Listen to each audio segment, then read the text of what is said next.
C'est par là où je commence. Je ne vais pas parler de deux gloires, de deux maisons.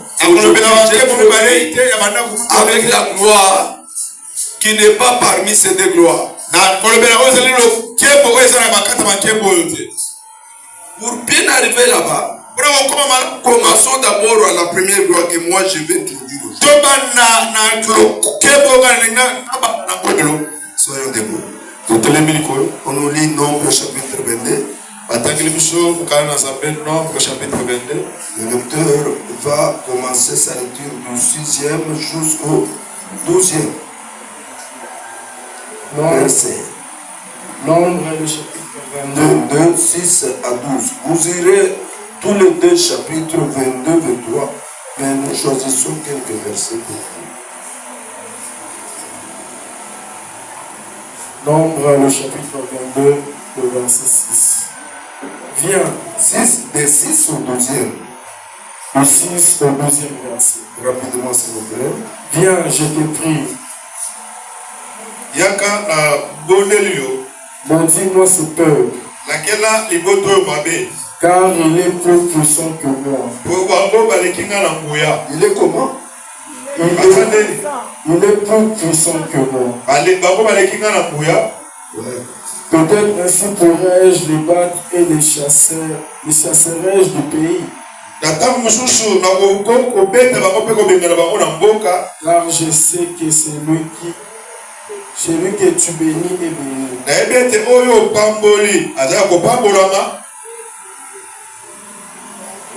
Et que celui que tu maudis, il est maudit. Les anciens de Moab et les anciens de Madjan partis, ayant avec eux de présents pour les devins, ils arrivèrent auprès de Balaam et lui apportèrent les paroles de Balak. Mettez-vous assis, nous continuons avec la lecture jusqu'au 12e. Balaam leur dit, passez ici la nuit et je vous donnerai la réponse d'après ce que l'Éternel me dira. Et les chefs de Moab restèrent chez Balaam. Dieu vint à Balaam et dit, qui sont ces hommes que tu as chez toi? Qui pose la question là? Qui pose la question? Est-ce que vous avez compris la question? Balaam, qui sont chez toi là? J'ai besoin de connaître leur identité.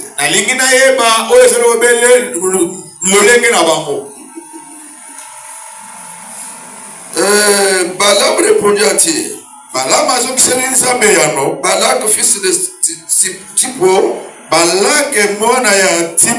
roi de Moab, les a envoyés pour me dire, voici un peuple est sorti de l'Égypte.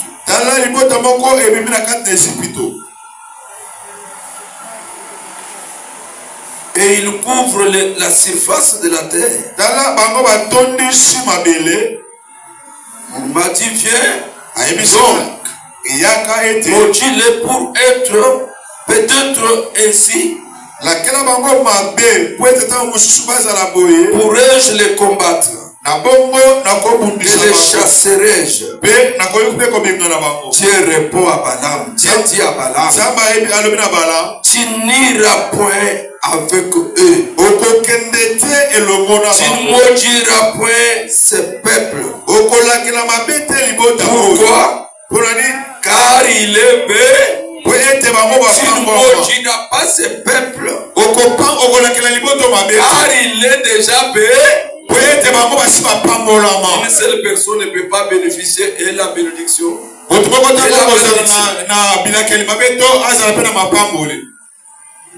Moi j'aime la Bible. Est-ce que vous aimez aussi la Bible?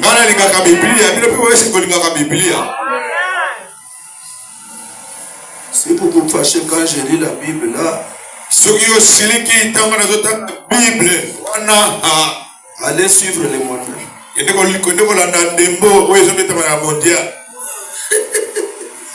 Psaume 62, verset 12. Psaume 72. Vous apprêtez-moi 2 Pierre 2, 15, 16. Moi je lis psaume parce que je suis déjà là presque. 2 Pierre 2, verset 15 au 16e verset. Moi je lis verset 12 de psaume. 2 Pierre au chapitre 2, verset 15 à 16. Nous lisons.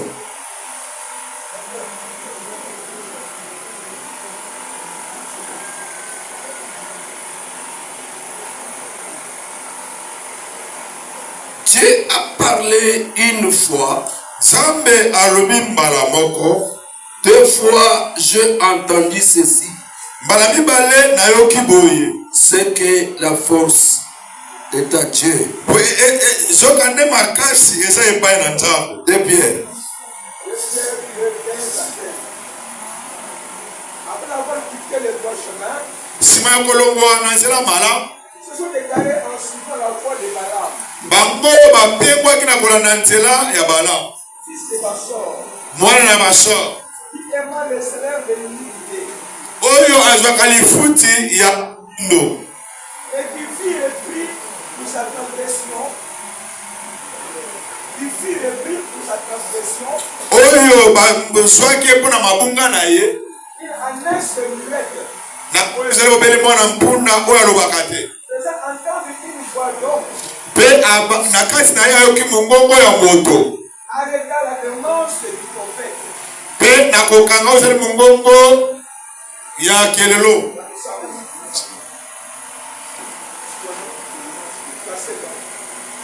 Oui, jusqu'à 16.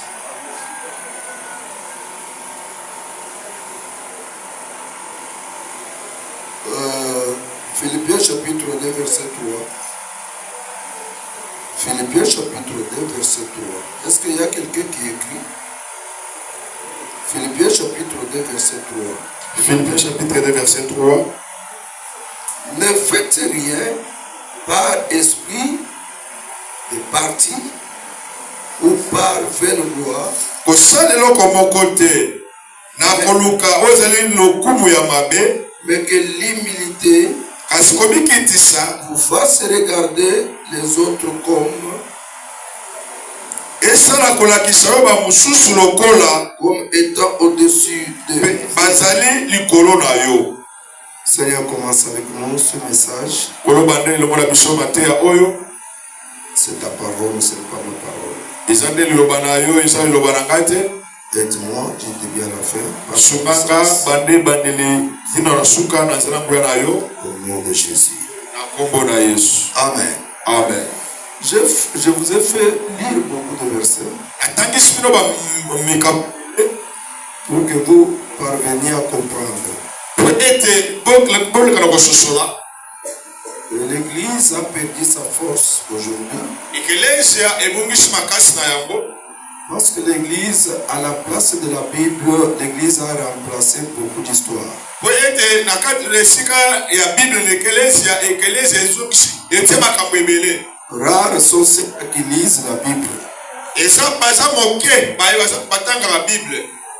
Voilà la raison pour laquelle l'Église est en train de perdre ce qui fait sa force. Yango na tala ekelesia ezobungisa oyo esalaka makasi na yango. Si vous voulez être fort, Soko olingi ozala makasi, aimez la Bible. linga Biblia. Prier beaucoup, c'est bien, Ondela mingi eza bana. mais prière doit être basée sur la parole. Losambo ya malamu esekele fanda nde likolo ya maloba.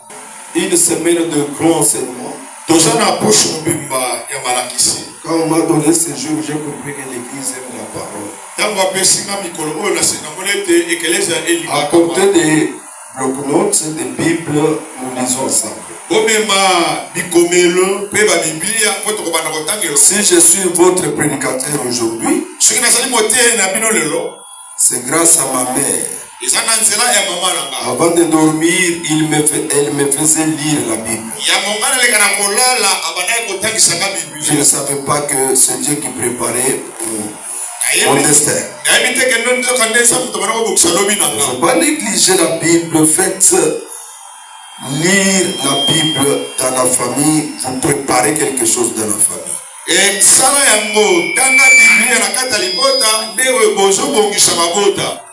La gloire de la deuxième maison sera plus grande que la première. Celle de la première. Et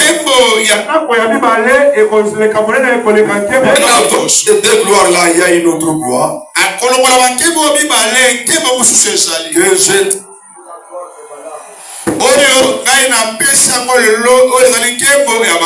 La gloire de Balaam.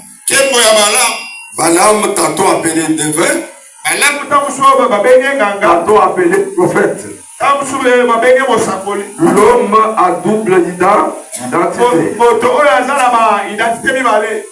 C'est là. Ne suivez pas le caprice des sonorisations. Ici on l'appelle devin. Or devin c'était païen. Là-bas on l'appelle prophète. Or le prophète c'était serviteur de Dieu. Lui-même, il a double identité. Lui-même, il a double appellation. Voilà la raison pour laquelle sa gloire, la Bible va l'appeler l'identité. Il y a des gens comme ça dans l'église. On l'appelle frère. Quand elle est à la maison, l'appellation change. Comme ça, ce sont les gens à problème. Balaam avait sa propre gloire. La Bible dit, il était chez lui. Il a reçu les gens en provenance de Balak à Moab. Le roi de Balaam, le roi de Moab, l'appelle pour venir maudire Israël. Pourquoi? Parce qu'il y a un peuple qui est venu. Viens maudire moi ce peuple-là. Après la malédiction, alors que je vais l'attaquer, je vais le chasser. Bien-aimé, Balaam a reçu ces gens-là chez lui. On passait nuit chez lui. Pendant la nuit, Dieu est descendu chez Balaam. Qui sont les gens qui sont chez toi? Oh, ce sont les gens qu'on a envoyés par Balak. Avec des gens, de l'argent. Me demandant que j'aille lui répondre. Il me donne la mission de maudire le peuple d'Israël.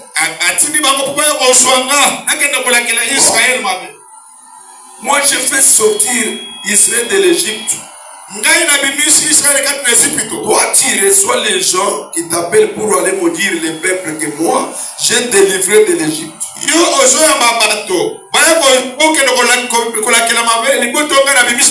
Après la délivrance de l'Égypte, vous voulez mettre la malédiction dans cette vie, dans ce peuple-là. Ne parle pas. Parce que il est déjà béni. Alléluia. Amen. C'est lui qui est déjà béni. On peut forcer de mettre la malédiction dans sa vie, ça ne va pas entrer. Si tu es là, Tu vas dire Amen parce que c'est toi. Et entre-temps, pendant que les choses là s'est passées, Israël n'était pas là. Israël était loin. Mais ici, il y a un problème de les maudits. Il y a déjà de l'argent engagé pour sa malédiction, pour sa maladie, pour sa souffrance. Est-ce que vous me suivez? Est-ce que vous êtes là? Pendant que vous dormez là, de l'autre côté, il y a déjà quelque chose qu'on prépare contre toi. Et pour cette chose-là, on a donné à Balaam de l'argent. On lui a envoyé beaucoup de présents. Un roi vous appelle pour une mission. Il a envoyé une délégation. A supposé Félix Tshisekedi le président. Il a besoin de toi pour son besoin. Il vous envoie sa délégation. Vous allez manquer $1 million. Vous allez manquer $1 million. Mais Balak était roi, pas même président de mandat. Il a envoyé toute une délégation. Et les gens là avec des présents. C'était des présents. Enveloppe a donné à Balaam. Pour quelle mission? Viens, ce peuple-là remplit la surface de la terre. C'est un peuple fort, puissant. Je voulais l'affronter. Mais bien avant cela, il faut qu'il se passe quelque chose. Dieu fait un travail avant que je l'attaque. Dieu d'abord précédé avant mon attaque là, quelque chose. Maudis-moi ce peuple là. Quelqu'un qui se prépare à la guerre. Un roi, digne de son nom. Il n'a pas besoin de mercenaires. Il n'a pas besoin de chars de combat. Il n'a pas besoin de drones. Mais il appelle quelqu'un, un civil, pour qu'il vienne juste prononcer quelques paroles. Paroles de malédiction. Et après ces paroles-là, lui il va attaquer. Au sakarana malédiction. Nous avons un peuple qui est Israël. En matière de tout ce que le monde prépare contre nous. Viens maudis-moi ce peuple-là. Il remplit la surface de la terre. C'est-à-dire, il les remplit même si Kinshasa, même Lubumbashi, même Bandung d'Israël. Il remplit même Bas-Congo. Il est rempli même Congo-Brazza. Est-ce qu'Israël remplissait la surface de la terre? Répondez-moi. Répondez-moi. Ne vous sous-estimez pas. Ne vous sous-estimez pas. Nous sommes des locataires. Papa de mission à Sakoufa. Est-ce qu'on va faire quoi? Nous nous débrouillons comme ça. Je suis venu dire à une personne, c'est lui qui est mort, c'est le papa. Mais Jésus n'est pas mort. Jésus il est vivant. Et comme Jésus est vivant, on a peur de toi dans le monde de la société. Quand tu dis tu es faible, Israël devrait dire je suis un peuple nomade. Israël voulait